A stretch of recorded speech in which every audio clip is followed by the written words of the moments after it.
মা চিংড়ি হ্যাঁ মাছ রে। এনেছি, মালাইকারি করবে? আমি মালাইকারি করতে তো পারবো না, তুই বরঞ্চ একটু ডাব নিয়ে আয় তো।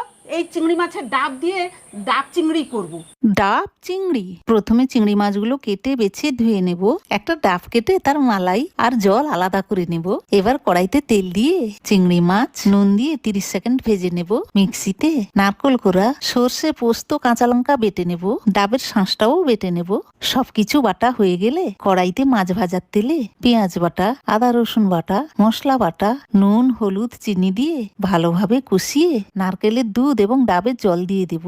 10 মিনিট ফুটিয়ে একটা ডাবের ভেতরে চিংড়ি মাছ আর গ্রেভিটা ভরে ওপরে ডাবের শাঁস বাটা দিয়ে আটা দিয়ে সিল করে গ্যাসে বসিয়ে দমে দেবো 30 মিনিট। বাস, তারপরে রেডি হয়ে যাবে ডাব চিংড়ি। বাবুরে, ডাব চিংড়ি হয়ে গেছে, চলা।